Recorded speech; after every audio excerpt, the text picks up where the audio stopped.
What is going on, ladies and genitals? Yodi Slay here, bringing you episode 11 of my Borderlands 2 Seraph weapon series. Today, I have a Seraph shotgun for you guys known as the Retcher. In my case, it is the basic Retcher. In your case, the prefix of this gun may change, but it will be some variation of the Retcher.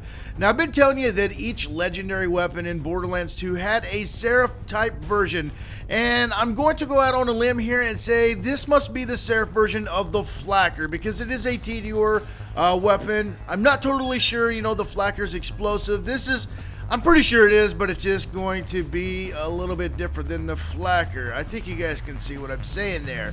But this is going to be located in the first DLC known as Captain Scarlet and her Pirate's Booty. If you're unfamiliar with these Seraph weapons, you shouldn't be by now, but you find them here in the shop and all the DLCs, and you purchase them with the Seraph crystals that you get from all of the Invincibles. If you go to the Seraph shop and they don't have a version of the gun you want, simply save and exit and come back in. But taking a look at the wiki on this beast, it says the Retcher is a Seraph shotgun manufactured by TDR. The Retcher can only be obtained from trading with the Seraph vendor in Oasis. The special weapon effects in red text, it says, ew, always spawns with a corrosive element, so that's pretty freaking awesome. Shoots arcing projectiles, although in a shorter arc than other splat guns. Reloading will trigger 2 child grenades after the initial explosion. Only consumes 1 ammo per shot, unlike other splat guns. Usage and description. The Retcher fires arcing projectiles similar to E-Tech splat guns. However, it differs from a typical splat gun by having a much shorter arc, severely limiting the range of this weapon. This actually works to the Retcher's advantage in a small sense, making it easier to control the area of impact on the projectile despite the weapon's low accuracy. It also lacks the double ammo usage of an E-Tech weapon, so that is one of the few Seraph weapons that does not suffer from an extremely decreased magazine size. In addition to the unusual projectiles, the reload effect of the Retcher is somewhat modified from the behavior of a standard TDR splat gun. Although it produces child grenades as a TDR splat gun will, the 2 grenades are launched at a much higher arc than normal, typically such that they will impact the ceiling of virtually any indoor location. Because the grenades detonate on impact, the usefulness of this feature is limited, especially since the blast radius of the child grenades is very, very small. Confusing, the child grenades are explosive rather than corrosive, despite being green in color.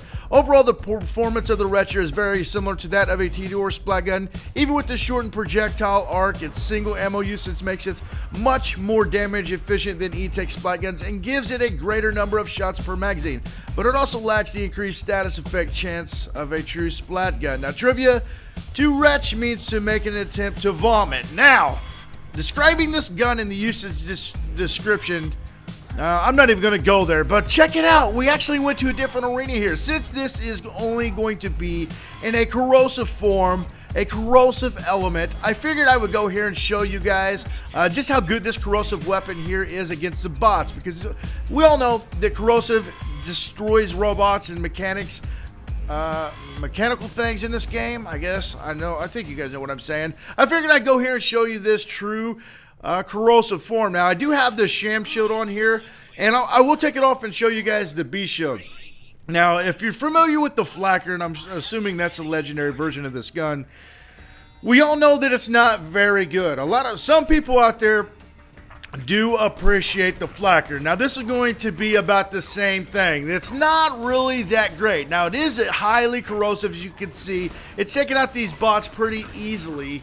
But it's also got that TDR reload effect, and when you throw it out there and it blows up, it's going to add some more corrosive damage to them. So I think it's pretty cool. I think the gun itself looks freaking awesome. Look at that right there. The gun looks awesome. I just wish it was a little bit more potent than what it could be. Now, here in a minute, I'm going to put on the B shield. I think I already said that. And you're going to see that it does help a little bit with the B shield on, but it's not really worth having it on there. If you guys want, if you're a fan of the Flacker and stuff like that, this might be your thing. You might finally got a version. Maybe you wanted some other version of the Flacker this entire time. Maybe this is your dream come true. Maybe you now have another elemental version of this. Hell, maybe in a future DLC they'll add different types, like a fire version of this, a slag version or something like that. Doubtful. But I don't know, maybe it's your thing. Leave in the comments if you are a Flacker fan, and if this gun here puts a rise in your Levi's, because, to each their own. Leave in the comments if you like it. I don't. The gun looks awesome, like I said. The skin of the gun looks pretty awesome. I like the green color with that silver. I think it just looks awesome. It's just, you can't judge a book by its cover, okay? You know, if you could, the book would be freaking awesome right now, but it sucks. So, I don't know. But guys, I hope you enjoyed episode 11. Sorry it got a little bit late tonight. I got a little hungry, ate me a sandwich and some pasta, and now I'm full and I feel like I've got to take a deucer. But I had to do this commentary for you guys because I promised you guys I would get this, so I had to do everything within my power to do that. And I promise you guys tomorrow I'm going to have some custom zombies. I'm going to play some a little bit.